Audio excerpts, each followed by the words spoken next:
అనుదిన నిత్యజీవపు మాటలు. దేవుని నామానికి మహిమ కలుగునుగాక. దేవుని వాక్యాన్ని చదువుకుందాము.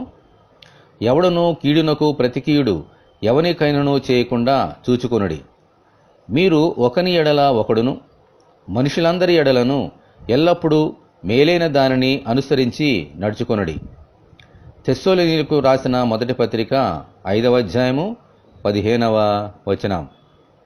ప్రభు చెప్పిన ప్రకారము మనలను ప్రేమించిన వారినే ప్రేమించినడలా మనకేమీ మెప్పు కలుగును? పాపులను కూడా తమ్ము ప్రేమించి వారిని ప్రేమిస్తారు కదా. మేలు చేసిన వారికి మేలు, కీడు చేసిన వారికి కీడు చేసినడలా అందులో గొప్పతనము ఏమున్నది? మనమైతే దేవుని బిడ్డలుగా ఉండాలి అనంటే మనకు కీడు చేసిన వారికి కూడా మేలు చేయ బద్ధులమై ఉన్నాం. మన ప్రభువు కూడా తను చంపువారిని క్షమించమని ప్రార్థన చేశారు కదా. ఇలా మేలైన దానిని చేపట్టాలి అనంటే సహోదర ప్రేమ కలిగి ఉండాలి. ప్రేమ పొరుగువానికి కీడు చేయదు గనుక ప్రేమ కలిగిన ఎడల దేవుని ఆజ్ఞలన్నిటినీ గైకొనున్నట్లే. ప్రభువా, కీడుకు ప్రతికీడు ఎవరికీ చేయకుండా ప్రేమ కలిగి అందరికీ మేలు చేయనట్లు అనుగ్రహించమని ప్రభు అయిన యేసుక్రీస్తు ద్వారా మనమందరము దేవుని ప్రార్థన చేసుకుందాము. ప్రభువా, మీకు వందనాలు.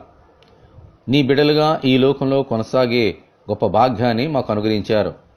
అలాగున తండ్రి, మేము జీవించడానికి గాను ఎవరైనా మాకు కీడు చేస్తే తిరిగి కీడు చేయకుండా కీడు చేసిన వారికి మేలు చేయడానికి మా హృదయాల్ని స్థిరపరచుకున్నట్లుగా సహాయం దయచేయండి.